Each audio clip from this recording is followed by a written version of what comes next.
Good morning, everyone. Good morning, Rabbi. We're learning Mishnah Sotah, Perek Beis, Chapter 2, Mishnah Beis, Mishnah 2.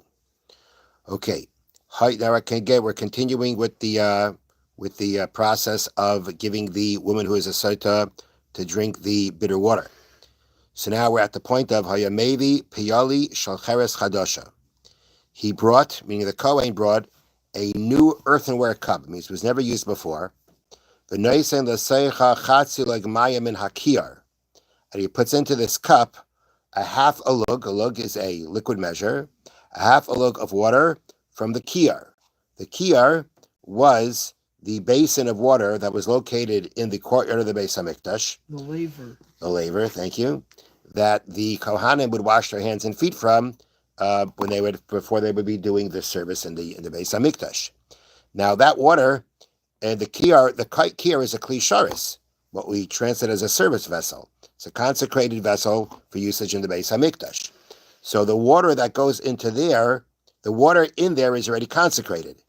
And the Torah refers to the water that is used for the process of checking this woman to see if she committed adultery or not. We know they're going to take water, and there's going to be the drinking of the water with something else in it is going to be the process by which she is checked to see what she did. So that water, the Torah calls it mayim kadoshim. It calls it holy water. If it's holy water, it means it's consecrated water. That means it's water that came from the kiyar. All right. So according to the Tanna Kama, according to the first opinion, it's a half a lug of water. Rabbi Yehuda says revius.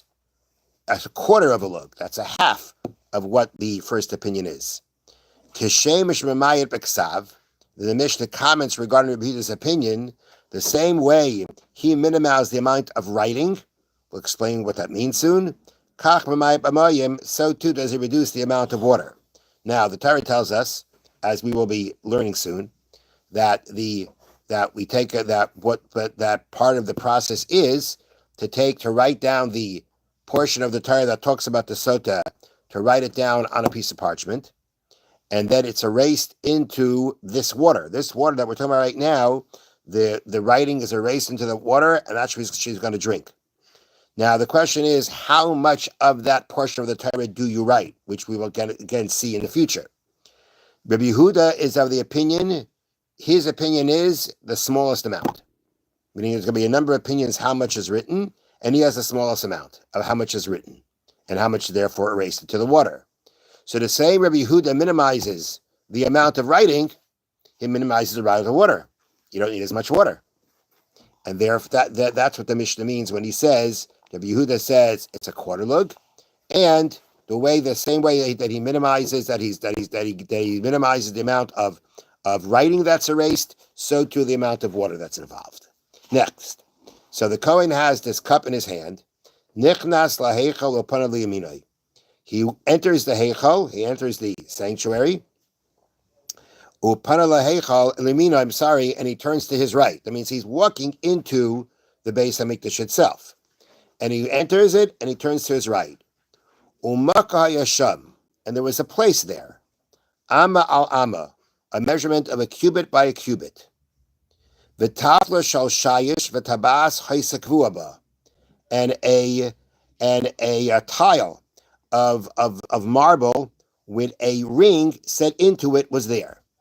Okay, so there was this area inside the heichal. There was a recognizable area. It was different than the rest of the area. There was a tile of marble with a ring that was set into that tile. Now, all of the tiles in the heichal were marble, but this one was also a tile of marble. It had a ring set into it. The Bartanura says the area where it was recognizable, was different than than everywhere else there on the floor of the heichal. Ukshahu magbia, and then when he lifts it up by the ring, he takes dirt from under it. There is dirt under these tiles. He takes the dirt from under the tile. The noisen kadei shira alamayim, and he puts it enough so that you should be able to see the dirt on top of the water.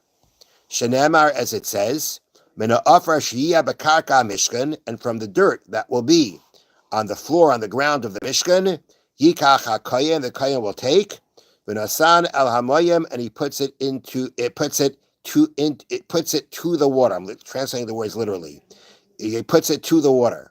Now, the Bartenura explains, the Torah doesn't say he puts it in the water, but he puts it onto the water. He adds it to the water.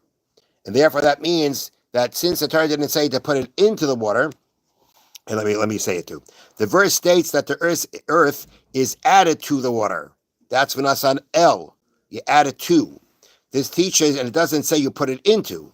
This teaches that enough earth must be added so that some is visible on the water's surface and does not sink.